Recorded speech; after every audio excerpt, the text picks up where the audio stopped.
Eu, como pastor, como alguém que deveria estudar a Bíblia e deveria interpretar a Bíblia, e deveria buscar na Bíblia referência para si mesmo e também para pregar e para ensinar aqueles que estão sob os meus cuidados, eu não posso me furtar, eu não posso abandonar a ideia de que Deus está no controle de todas as coisas, de que Deus é soberano sobre todas as coisas, que Ele põe reis, que Ele tira reis, Ele põe liderança, que Ele tira liderança.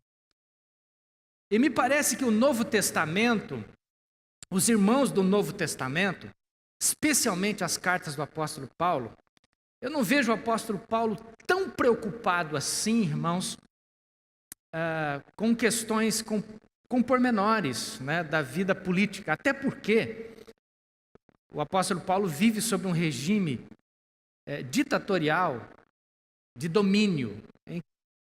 O mundo conhecido, ou pelo menos frequentado pelo apóstolo Paulo e por todos os outros apóstolos, era um mundo debaixo do domínio romano,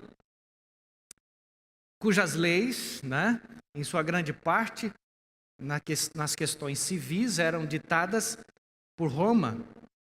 E, em alguns casos, devido a uma política que Roma adotava chamada Pax Romana, as pessoas poderiam exercer a sua fé, sua diferente religião, desde que uma religião ordenada pelo império também fosse seguida. É aí que entrava algumas brigas, algumas questões muito fortes, porque os cristãos do primeiro século, do começo do segundo século, foram queimados vivos, foram mortos, foram crucificados, foram jogados aos leões, porque não admitiam a possibilidade de prestar adoração ao imperador e a Cristo ao mesmo tempo. A primazia de Cristo era algo que eles não negociavam. Mas a despeito dessas questões, dessas macro questões que eles tinham que conviver, a Bíblia, especialmente o Novo Testamento, está recheado de recomendações de como as pessoas na sua vida cotidiana deveriam viver.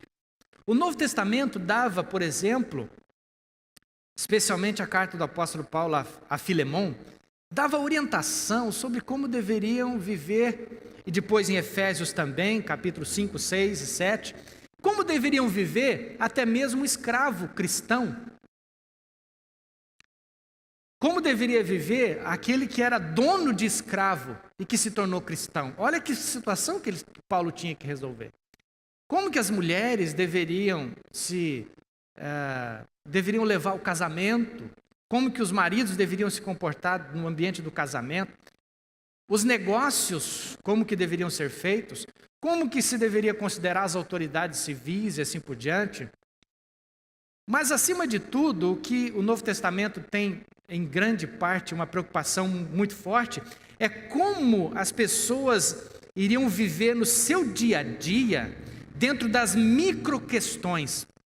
Veja bem, agora você vai entender onde é que eu quero chegar com a mensagem de hoje. Existem macro questões na nossa vida. Nós vivemos num país continental, enorme. Nós temos esferas de governo, federal, estadual, municipal, todas nos afetam. Nós temos, digamos assim, um microcosmos na nossa vida, a nossa família. Pai, mãe, filhos, vô, vó.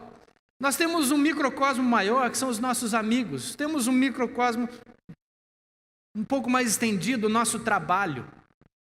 Mas boa parte de nós aqui não convive nessas grandes esferas. Embora nossas decisões afetam essas grandes esferas através do voto, como estamos fazendo hoje, mas as micro questões da nossa vida, como nós estamos vivendo no dia a dia, é o que vai fazer diferença na implantação, no avanço do reino de Deus sobre a face da terra. Vocês estão me entendendo? É a minha atuação enquanto um servo de Deus, na minha família, no meu trabalho, na escola que eu frequento,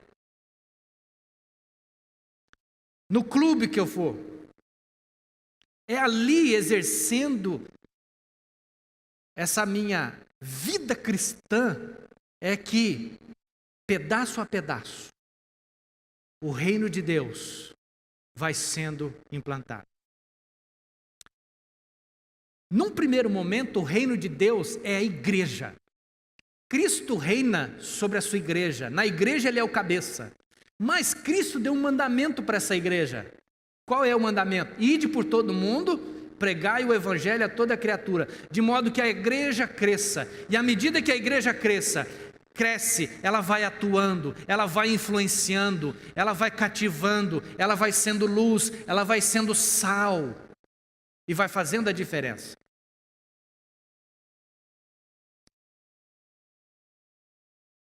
Quando o apóstolo Paulo escreve uma carta, especialmente a carta de Colossenses, Paulo vai fazer algumas recomendações muito fortes sobre como aqueles irmãos deveriam andar de forma digna do evangelho que eles haviam professado. Andar ou viver de modo digno do evangelho. Abra sua Bíblia lá em Colossenses capítulo 1. Colossenses 1, verso 9, diz assim: por esta razão também nós, desde o dia em que ouvimos, não cessamos de orar por vós e de pedir que transbordeis de pleno conhecimento da sua vontade, em toda a sabedoria e entendimento espiritual. Leia comigo. A fim de viverdes de modo digno do Senhor, para o seu inteiro agrado, frutificando em toda boa obra e crescendo no pleno conhecimento de Deus, sendo fortalecidos com todo o poder, segundo a força da sua glória, em toda perseverança e longanimidade, com alegria, dando graças ao Pai, que vos fez idôneos à parte que vos cabe da herança dos santos na luz. Senhor, fala conosco, ó Deus, através desse texto bíblico. Espírito Santo, esclarece-nos, aplica no nosso coração a vontade do Pai. Em nome de Jesus. Amém. Vamos lá, Colossos. Uma cidade que ficava onde hoje está lá a Turquia.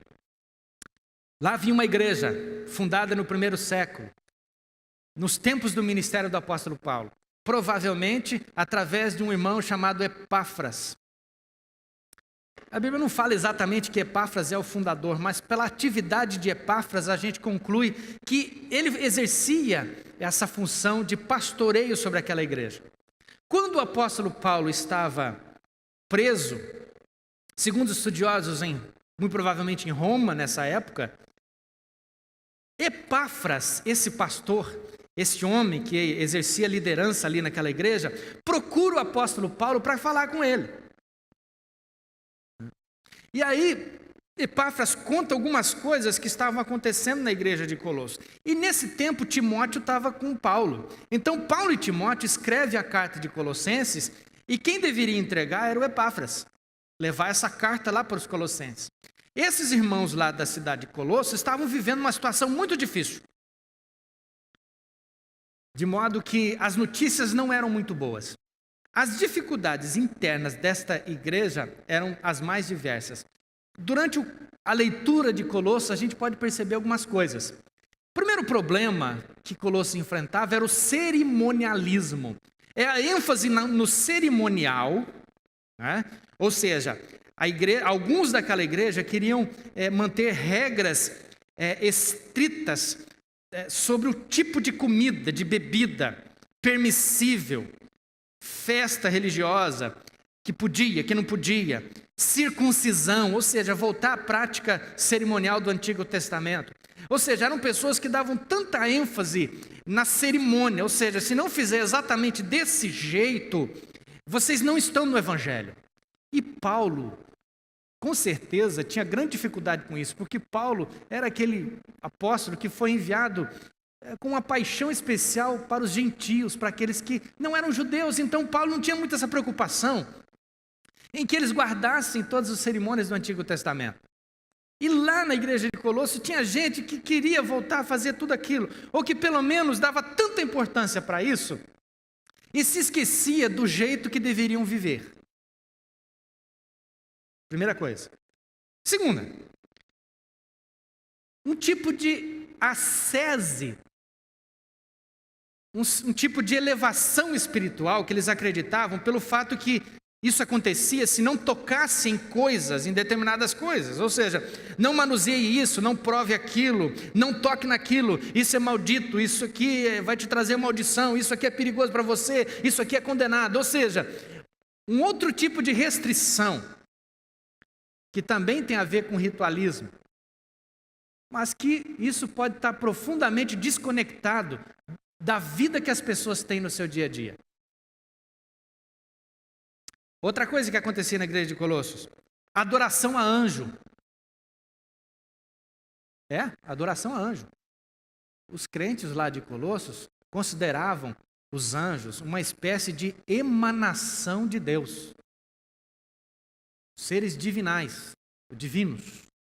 Seres que poderiam ter a reverência e a adoração tanto quanto a Deus. Daqui a pouco vocês vão entender um pouquinho mais, irmãos, a respeito disso. Eu vou explicar um pouquinho mais a respeito por que essa adoração a anjos. Porque na cabeça daquelas pessoas, os anjos, os aion, eram, digamos assim, pequenos deuses que estavam a circular entre nós. Para a cabeça dessas pessoas, influenciada pelo gnosticismo. O gnosticismo, irmãos, era o seguinte. Algumas pessoas acreditavam que Jesus tinha se revelado para eles, ou dado para eles um conhecimento especial, à parte, separado daquele que Jesus havia dado para os apóstolos. Eles não chegavam a desconsiderar que Jesus tinha estado com os apóstolos, mas eles achavam que tinha um conhecimento especial. E era, de certa forma, um círculo muito fechado. Dentro do gnosticismo tinha essa adoração, essa veneração a anjos. Portanto, para o gnóstico, o cristianismo puro, simples, que Paulo havia ensinado, ou que Epáfras havia ensinado para aquela igreja, não era suficiente para alguém agradar a Deus. Tinha alguma coisa especial que eles pensavam que Jesus havia dado para eles. Esse conhecimento secreto levava eles a afirmar algumas coisas. Como é que os gnósticos enxergavam as pessoas? Boa parte dos homens e das mulheres, para eles, eram ílicos. Eu estou complicando, mas você vai entender. Fica tranquilo aí. Fica tranquilo. O ílico é o materialista. Ou seja, a pessoa que não tem Deus, não tem nada fora da matéria, não tem céu. É aqui mesmo, acabou. Aí tinha o psíquico. O psíquico era alguém que tinha uma fé. Abraão, para eles, era um psíquico. Jesus era o maior dos psíquicos.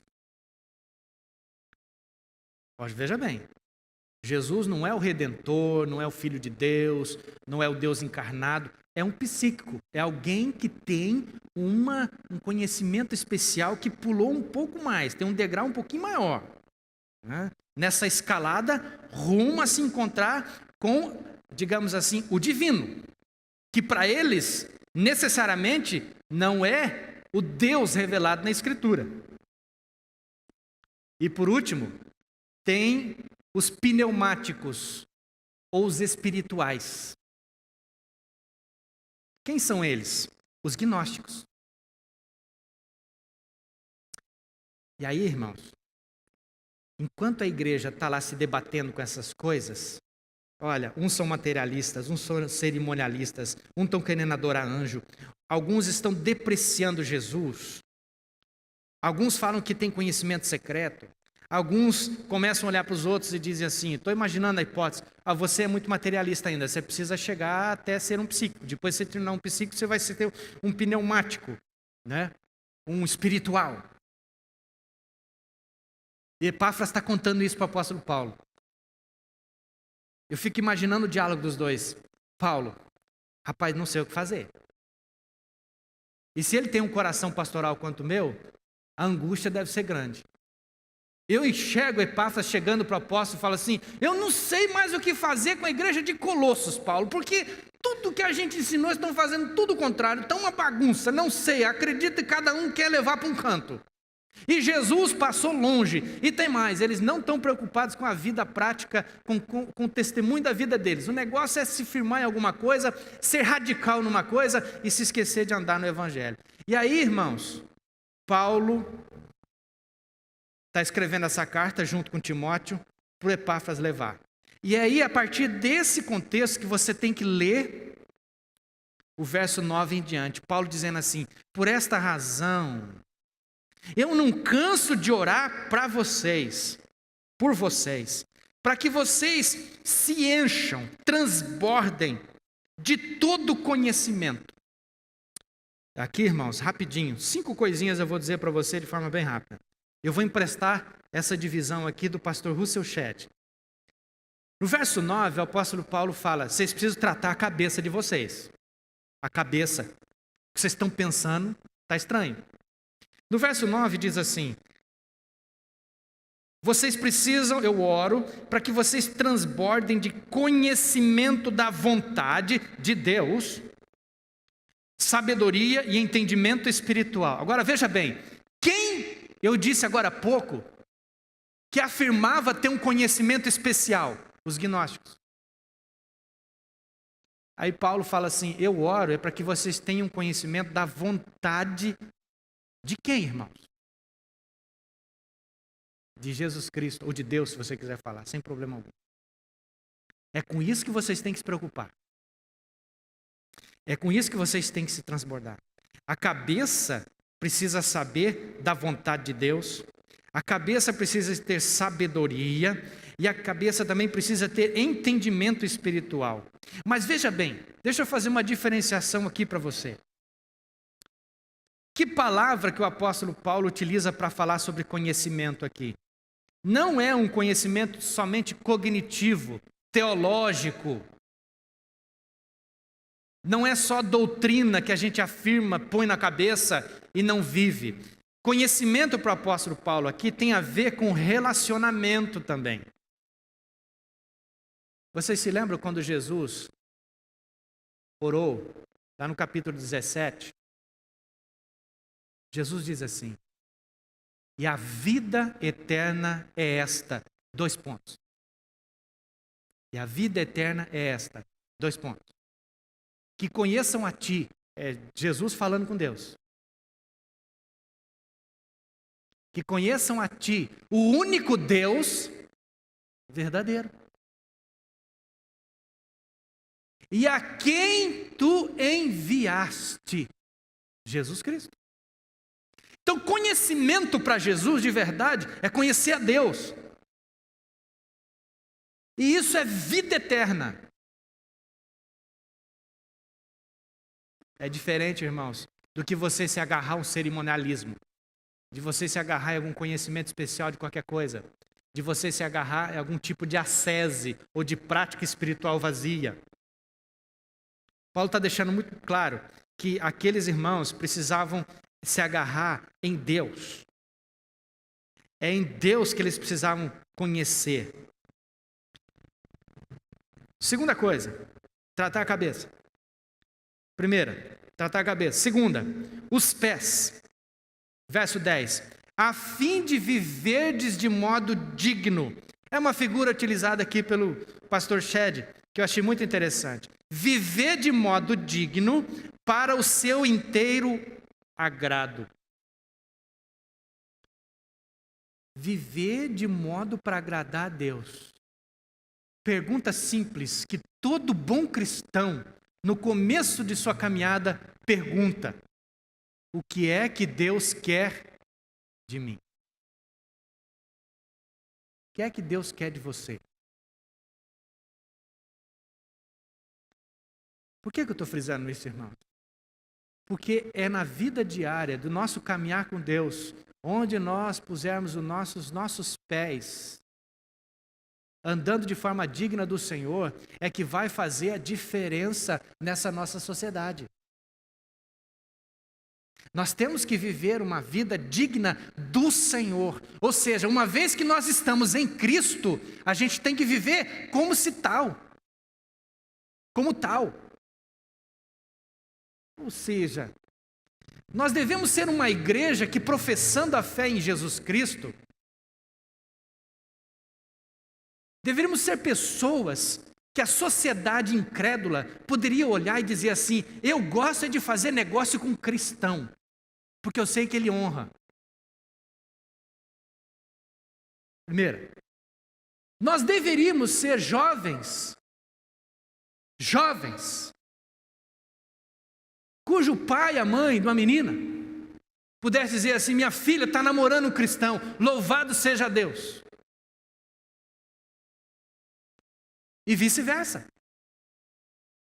Que alegria saber que o meu filho está namorando uma moça cristã de Deus, uma menina de Jesus, ou um rapaz de Jesus. Vai fazer a diferença. Mas nem sempre isso acontece, irmão. Concorda comigo? Às vezes pessoas que professam a fé em Cristo têm um desvio de caráter tão grande, ou até pior. É o modo como está andando. Qual é a vontade de Deus? E dentro desse aspecto, ainda tem uma outra coisa. Deveríamos ser pessoas preocupadíssimas com o avanço do Evangelho. Através da palavra também.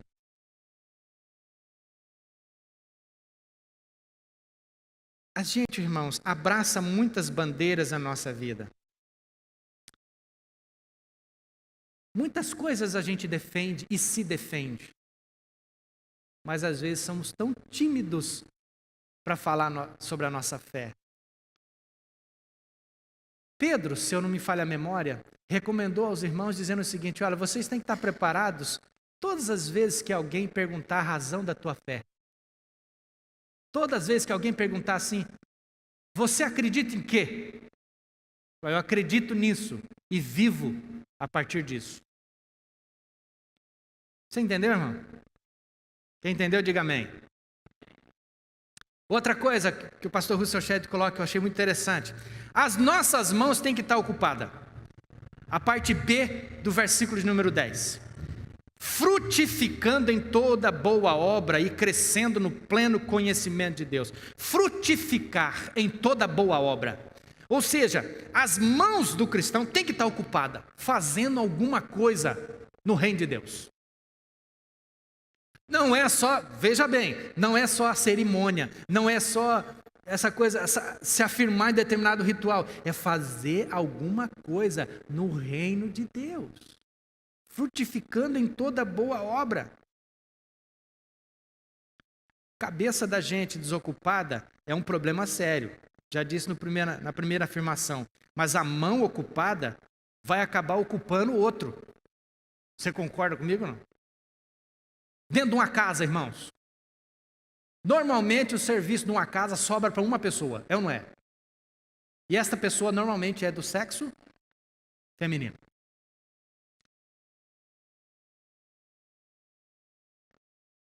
Só como exemplo, hein?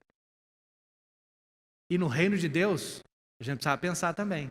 Às vezes a gente delega o serviço para meia dúzia de pessoas. Todo cristão tem que frutificar em boa obra. Qual é o teu ministério? Para que Deus te chamou? O que é que você vai fazer com a tua fé, com o dom que Deus te deu? É por aí. Vamos para frente. Outra coisa, a gente tem que estar com as costas fortalecidas, sendo empurrado para frente. É isso que eu quero dizer. Verso número 11. Sendo fortalecidos com todo o poder, segundo a força da sua glória. Ou seja, a motivação para a gente viver é a glória de Deus.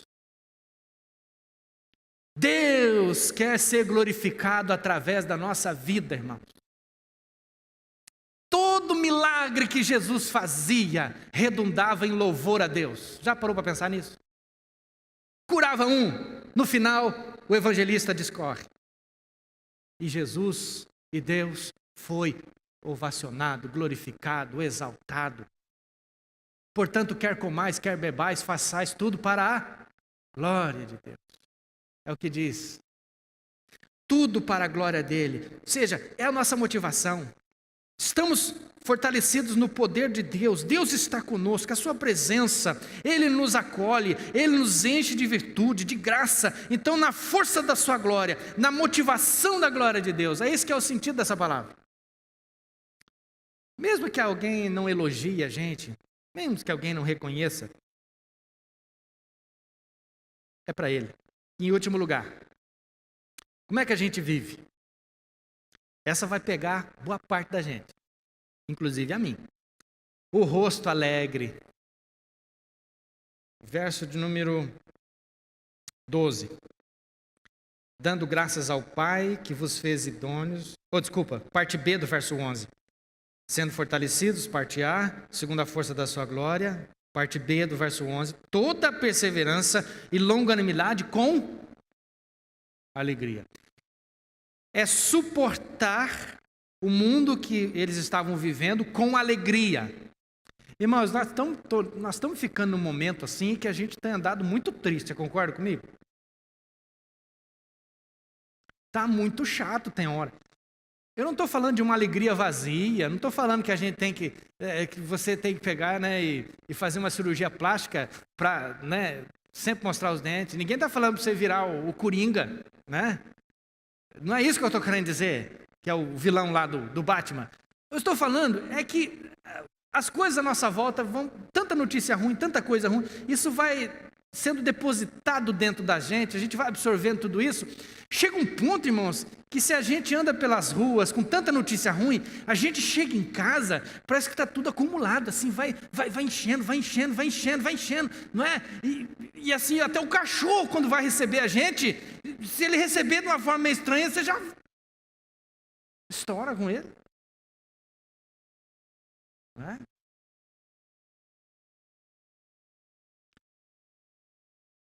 O cachorro é uma imagem interessante, irmãos. É incrível, rapaz. Pode ter raçãozinha lá no pratinho dele ou não. Sabe como é que é? Cachorro que tem 3 ou 4 donos, um dia ele fica sem comer. Alguma coisa. Sempre não esquece de pôr lá. Mas toda vez que a gente chega, ele fica a maior alegria da vida dele. A vida de cachorro é ruim? Não é, não. Por que eu estou dizendo isso, irmão? Porque a gente, às vezes, entrou num ambiente tão negativo, tanta luta, tanta coisa. Isso vai adoecendo a gente. Você não consegue respirar. É ou não é? Eu estava meditando essa semana, irmãos, sobre as reações das pessoas, inclusive no meio cristão, no nosso meio cristão. Não é? Eu desconfio que tem gente, irmãos, que eu não sei, mas ele gosta de notícia ruim só. Não tem gente assim? Porque tudo quanto é notícia ruim vem dele. Eu fico, meu Deus do céu, será que ele sai procurando o dia inteiro? E aí, convivendo com alguns pastores, amigos meus, nossos retiros, a gente chegou à conclusão que isso afeta os pastores também. E eu percebi que alguns pastores entram em crise, porque ele fica no retiro lá e o celular não tocou nenhuma vez. E ele fica em parafuso. Meu Deus, ninguém ligou para mim. Aí a gente é obrigado a falar com ele, meu amigo, se ninguém ligou para você, é porque está tudo bem. Está em paz. Aproveite e desfrute o momento. Todos os dias vai ter alguma coisa ruim para a gente resolver e alguma coisa boa para a gente celebrar. Todo dia. E é por isso que o apóstolo Paulo fala, gente, como é que vocês estão andando? Alegre? Perseverante? Longânimo? Na alegria? Ou seja, a longanimidade na alegria é como se a gente tivesse que esticar a alegria. Ela ia um pouco mais. Levar a alegria um pouco mais adiante, um pouco mais longe. Não é só períodozinho curto, levar a alegria um pouco mais longe, um pouco mais para frente.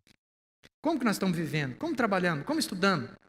Será que a gente não está desconectando da nossa vida com Deus depois do culto e a gente vive de qualquer maneira durante a semana? No que nós estamos baseando a nossa vida? Como temos andado? Por isso que o apóstolo Paulo fala, olha, andem de modo digno do Evangelho. Que Deus nos abençoe. Vamos orar? Pai, muito obrigado pela Tua palavra, pelo incentivo do Senhor nas nossas vidas. Nós queremos honrá-lo, bendizê-lo e Te agradecer por tudo, Senhor. E nos ajuda a andar de modo digno do Evangelho. Senhor, eu confesso diante do Senhor que às vezes, ó Deus, as dificuldades, os problemas da vida têm, ó Deus, gerado dentro de mim uma visão às vezes negativa da vida e das coisas. E eu quero pedir a Tua ajuda para me fazer enxergar a vida na perspectiva do céu. Buscar enxergar as pessoas, as circunstâncias, a partir da lente divina, a partir da Tua palavra.